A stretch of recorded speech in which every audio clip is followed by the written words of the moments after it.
பூமியில் தர்மம் நிலைக்க புவியில் அன்பு தழைக்க அவனியில் அதர்மம் அகல ஆண்டவன் வந்தான் அகமகிழ மகாபாரதம் மகாபாரதம் மகாபாரதம் மகாபாரதம்.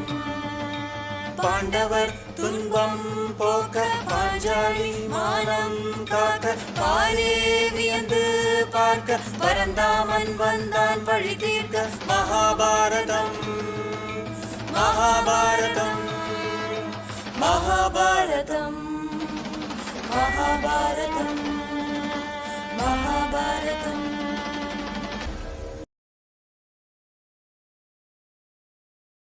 ஆனந்த சந்திரிகையின் அன்பான வாசகர்களுக்கு வணக்கம். இந்த மகாபாரத தொடரை வாசிப்பது உங்கள் வீணா ஹரிஹர். கடந்த அத்தியாயத்துல 9ஆம் நாள் யுத்தத்தில் நேருக்கு நேர் போர் புரிந்த அர்ஜுனனுக்கு பீஷ்மரை கொல்ல மனமில்லை என்றும் பீஷ்மருக்கு அர்ஜுனனை கொல்ல மனமில்லை என்றும் இருவரும் தன்னை எதிர்த்து போர் புரிபவன் வாழ வேண்டும் என்ற முறையில் போர் புரிந்தார்கள்னு கேட்கும். மேல நடக்க இருக்கும் சுவாரஸ்யங்களை தெரிஞ்சுக்க வாங்க படிக்கலாம். அத்தியாயம் 63. பீஷ்மர் வீழ்ந்தார். 10ஆம் நாள் யுத்தத்தில் ஷிகண்டியை முன்னால் வைத்துக்கொண்டு அர்ஜுனன் பிதாமகரை தாக்கினான். கொழுந்து விட்டு எரியும் நெருப்பை போல் பீஷ்மர் ஜொலித்தார். ஷிகண்டியின் அம்புகள் கிழவருடைய மார்பை பிளந்தன. அப்போது பீஷ்மருடைய கண்களிலிருந்து தீப்பொறிகள் பறந்தன. பீஷ்மருடைய அந்த பார்வை அப்படியே ஷிகண்டியை எரித்துவிடும் போலிருந்தது.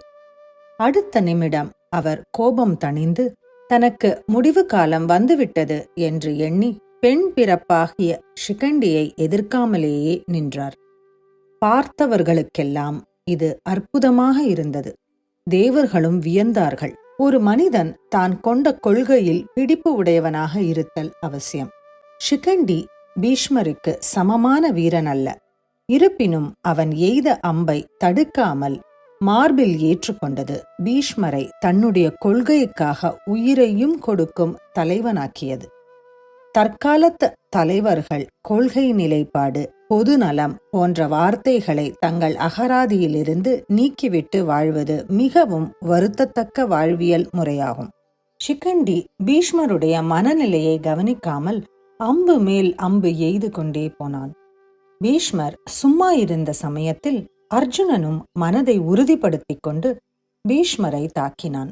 உடல் முழுவதும் இவ்வாறு பிளக்கப்பட்ட பீஷ்மர் புன்சிரிப்பு செய்து துச்சாதனனை பார்த்து, இவை அர்ஜுனனுடைய அம்புகள், ஷிகண்டியனுடைய அம்புகள் அல்ல. தாய் நண்டின் உடலை அதன் சிசுக்கள் கிழிப்பன போல் இந்த அம்புகள் என் உயிரை துன்புறுத்துகின்றன என்றார். தன்னுடைய அருமை சீடன் எய்த அம்புகளை இவ்வாறு பிதாமகர் கருதினார். இவ்வாறு சொல்லி ஒரு சக்தி ஆயுதத்தை எடுத்து பார்த்தன் மேல் வீசினார். அதை அவன் 3 பாணங்களால் வெட்டினான். அதன் மேல் இது கடைசி போர் என்று கத்தியும் கேடயமுமாக ரதத்தினின்று பிதாமகர் கீழே இறங்க பார்த்தார். அவர் அவ்வாறு இறங்கும் முன் அவருடைய கேடயத்தையும் அம்புகளால் வெட்டி துண்டு துண்டாக்கினான். பிதாமகர் உடல் முழுவதும் 2 விரற்கிடை இடங்கூட இல்லாமல் அர்ஜுனனின் அம்புகள் பாய்ந்தன. ரதத்தினின்று பீஷ்மர் தலை கீழாக தரையில் விழுந்தார். அவர் விழும்போது தேவர்கள் வானத்தில் கைகூப்பி நின்று நமஸ்கரித்தார்கள். நல்ல மனமும் குளிர்ந்த நீர் துளிகளும் கலந்த காற்று வீசியது. ஆகாயத்திலிருந்து பூமிக்கு இறங்கி உடலுக்கு உணவும் ஆன்மாவிற்கு மங்களமும் தந்து மக்களுக்கெல்லாம் தாயாக நிற்கும் கங்கையின் ஔரச புத்திரர் தகப்பனான சந்தனுராஜனுக்கு சுகம் தருவதற்காக தனக்கு விவாகமும் வேண்டாம், சந்ததியும் வேண்டாம் என்று அனைத்தையும் துறந்து விரதம் காத்த வீரர், பரசுராமனை வென்ற நிகரற்ற சூரர், தம்மை சந்தேகித்த துரியோதனனுக்கு தம் சக்தியை நிரூபிக்க உடல் முழுவதும் நெருப்பாக எரிக்கும் அம்புகள் பாய்ந்து உடல் விழும் வரையில் அவனுக்காக தம் கடமையை செய்துவிட்டு பாரத போரின் 10வது நாளில் பிதாமகர் தேறி நின்று கீழே விழுந்தார். பீஷ்மர் விழும்போது கௌரவர்களுடைய இதயங்களும் கூட விழுந்தன என்கிறார் வியாசர். பீஷ்மருடைய உடல் தரையை தீண்டவில்லை. தேகத்தில் எல்லா பாகங்களிலும் குத்தி கோத்து நின்ற கொடிய அம்புகள் பிதாமகருடைய உடலை அப்படியே மேலாக தாங்கி நின்றன. அவ்வாறு நிலத்தை தீண்டாமல் அம்பு சயனத்தில் கிடந்த உடல் புது தேஜசுடன் ஜொலித்தது. இருபுற சேனைகளும் யுத்தத்தை நிறுத்திவிட்டு திரள் திரளாக யுத்த களத்தில் விழுந்து கிடந்த பிதாமகரை பார்க்க ஓடி வந்தார்கள். பிரஜாபதியான பிரம்மனை தேவர்கள் நமஸ்கரிப்பது போல் பாரத தேசத்து அரசர்கள் பீஷ்மரை வணங்கி நின்றார்கள். என் தலையில் அம்பு குத்தவில்லை, அது தொங்குகிறது. உயர தூக்கி தாங்கும்படியான ஏதேனும் வைத்து உதவுங்கள் என்றார் பீஷ்மர். அருகிலிருந்த அரசர்கள் உடனே ஓடிப்போய் தலையணிகளை கொண்டு வந்தார்கள். பட்டும் பஞ்சுமாக இருந்த அந்த தலையணிகளை பிதாமகர் வேண்டாம் என்று ஒதுக்கிவிட்டு அவ்விடமிருந்த அர்ஜுனனை நோக்கி, அப்பனே பார்த்தா, என் தலைக்கு ஆதாரமில்லை, கீழே தொங்குகிறது. சரியான தலை அணியை பார்த்து கொண்டு வைப்பாயாக என்றார். தம் உயிரை குடிக்கும் அம்புகளை எய்த அர்ஜுனனை பார்த்து புன்சிரிப்புடன் இந்த வார்த்தைகளை சொன்னார். அதை கேட்டதும் அர்ஜுனன் தன் தூளியிலிருந்து 3 அம்புகளை எடுத்து பிதாமகர் தலையை அவற்றின் கூரிய முனைகளின் மேல் வைத்து அமைத்தான். அரசர்களே, அர்ஜுனன் அமைத்த இந்த தலையணியே எனக்கு மகிழ்ச்சி அளித்தது. உயிர் தேகத்தை விட்டு பிரிய இந்த காலம் தகுந்ததல்ல. உத்தராயணம் வரையில் நான் இந்த இடத்தில் இப்படியே கிடப்பேன். அதுவரையில் என் ஆன்மா என் தேகத்தில் தங்கும். உங்களில் யார் அப்போது உயிருடன் இருக்கிறார்களோ அவர்கள் வந்து என்னை பார்க்கலாம் என்றார்.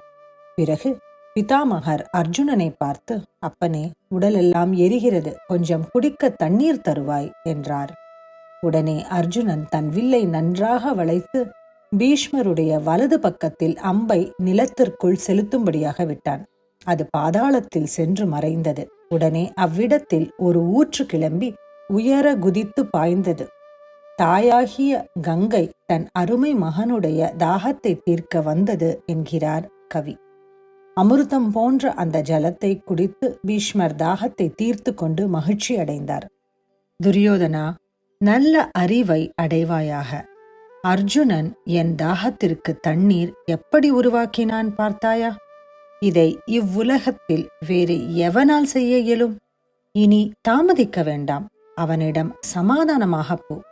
இந்த யுத்தம் என்னோடு முடிவு பெறலாம் அப்பனே. நான் சொல்வதை கேள், பாண்டவர்களுடன் சமாதானம் செய்து கொள் என்றார்.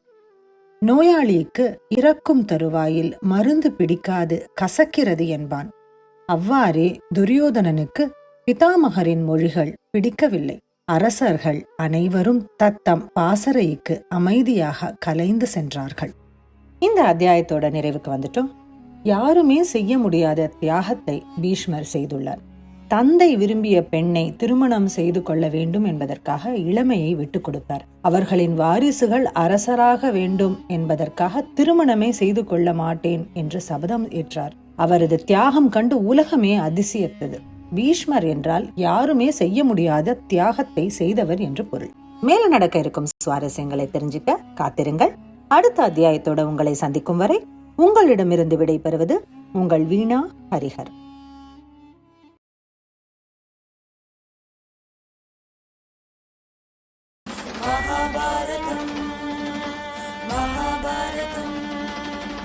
ஆத்திரம் கொண்டோர் அழிய ஆணவத்தால் அவரொழிய சாகசம் புரிந்தான். கண்ணன் சரித்திரம் படைத்தான். கார்வண்ணன் மகாபாரதம். மகாபாரதம் மகாபாரதம் மகாபாரதம். ராதே கண்டான், உலகுளிர கீதை சொன்னான். புலனுணர கோபியர் கூட்டம் புடைசூழ கோவிந்தன் வந்தான். அருள்பால கோவிந்தன் வந்தான். அருள்பால கோவிந்தன் வந்தான். அருள்பால